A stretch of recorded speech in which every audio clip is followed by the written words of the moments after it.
Bom, nesse tutorial nós vamos mostrar para vocês como que nós podemos usar o baralho associado a algum outro jogo. Nós escolhemos a trilha, que é um jogo que todo fonoaudiólogo tem no seu consultório, pode ser qualquer tabuleiro.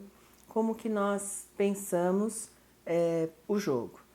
Cada um tem o seu peão, como sempre, o dado comum, e nós utilizamos o dado que tem os símbolos do marcador, né?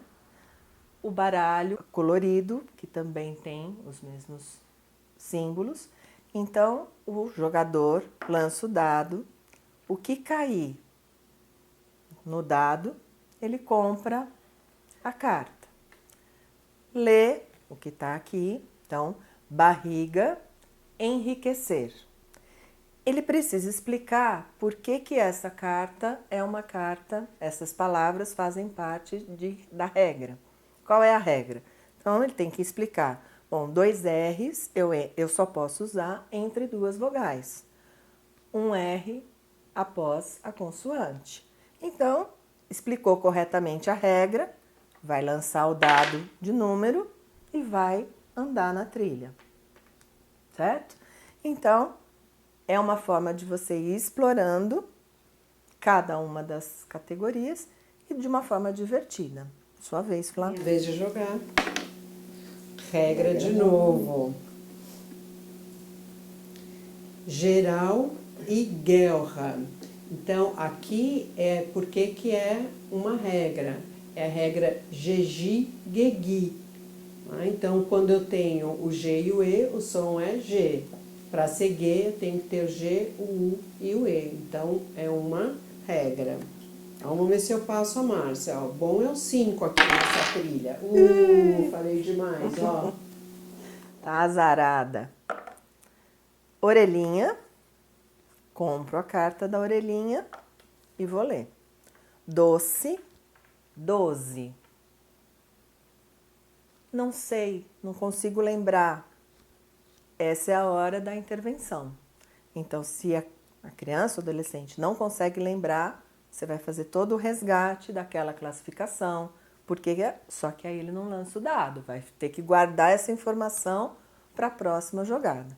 Como uma boa fonoaudióloga, eu vou dizer que aqui é o traço de sonoridade. Normalmente, eu resgato a coisa de que a boquinha é a mesma, então é a mesma boca, mas o som é diferente, tem a vibração, sem a vibração. Então, você vai resgatando cada um dos conceitos a partir da carta que vai saindo. Então, ao mesmo tempo que é divertido, tem a competição, eles ficam animados, né, com a coisa do vai ganhar da gente e tal, você vai podendo resgatar muitas vezes as dificuldades deles.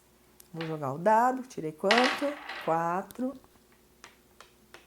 Ainda? Peguei? Não, né? Esse é de 10. Não posso subir.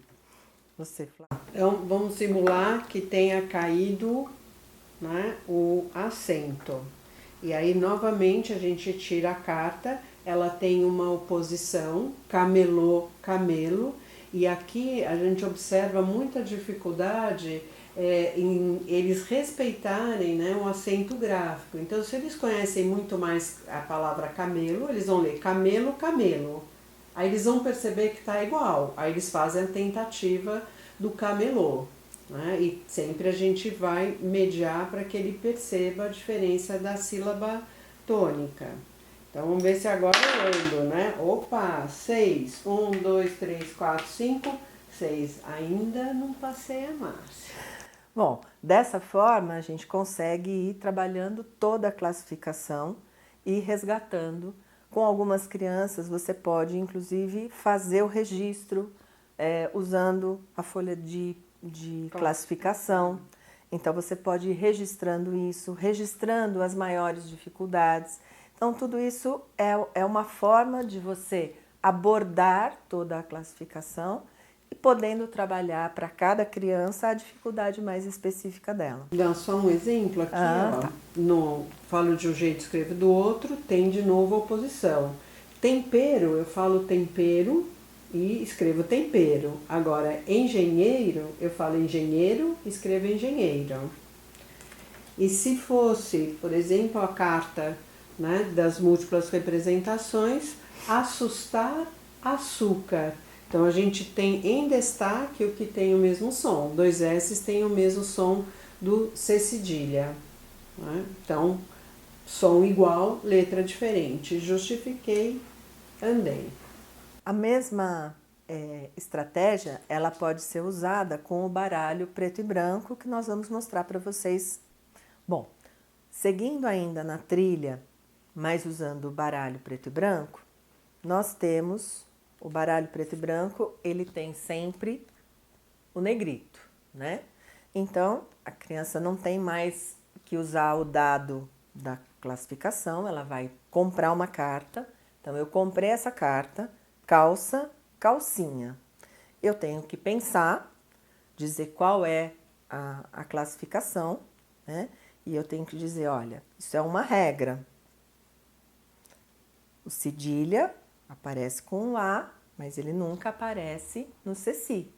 Então, eu venho, justifiquei, classifiquei, acertadamente, jogo o dado, continuo andando. Então, ele é um pouco mais difícil, porque não tem a pista da cor. Ele tem, a criança ou o adolescente tem que pensar em todas as possibilidades. Então, ele é um nível de dificuldade um pouco maior. Sua vez. Agora é minha vez de sortear. Gibi, guiar. Também é uma regra, né? Então, G com I é gi, e para ficar guia, eu preciso G, o I, o U e o I. Né? Então, eu venho, né, penso em todas as possibilidades aqui e justifico o que é uma regra. É legal a gente perceber também que como eu vou ter o G, né, com G e o G com J que vem nessa classificação, né, som igual, letra diferente, ele tem que pensar em todas essas possibilidades e analisar exatamente o que está em negrito. Ó. Sorteou. A gente já não está mais nem andando, né? Mas tudo bem. Olha, saiu país e paz, né? Então, de novo, recobrando o que a Flávia já falou anteriormente, eles têm realmente bastante dificuldade com a acentuação. Normalmente sai pais e pais mesmo, né? Até entender que é o país. E aí, muitas vezes, a gente pede para eles colocarem num contexto. Ou a gente dá o exemplo no contexto para que eles entendam a diferença das palavras. E aí faz frase tal, e vai, analisou, é acentuação, então vem para cá, pontua na régua, né? A diferença está no acento, então mudou o acento, mudou a palavra, acertou, joga o dado e vai até o final. Né? Então você vai de novo trabalhar num nível um pouquinho mais difícil, mas todas as possibilidades. Lembrando sempre que as palavras não se repetem, então não tem, uma criança pode jogar várias vezes no colorido, a hora que ela está mais segura com a classificação, ela entra com o baralho só no negrito e algumas vezes, a Flávia lembrou bem, a gente não separou as cartas, mas existem palavras, existem oposições que dão margem para 2 classificações.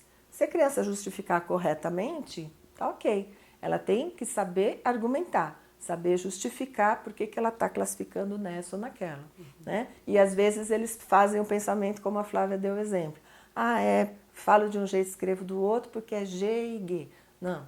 Né? Falo de um jeito, escrevo de outro, 2 jeitos diferentes de escrever a mesma coisa é olhinho. Então, se eu tenho J, eu tenho G, é olhinho. Mas se eu tenho G e G, aí é regra. Então, eles precisam entender essas sutilezas, vamos dizer assim, da nossa língua, e é uma forma gostosa de trabalhar com eles. Vale ressaltar que num jogo só você vai ter oportunidade de sortear 30, 40, até 70 cartas conforme você estiver caminhando. Né? Claro que aqui, se você pegar um atalho como esse, você pode chegar a ser campeão rapidamente, mas a ideia é realmente você ter oportunidade de usar várias das cartas disponíveis no baralho para trabalhar essa reflexão. Tá? Vocês vão encontrar a sugestão da trilha no quintal, né, dentro do site www.sosdislexia.com.br.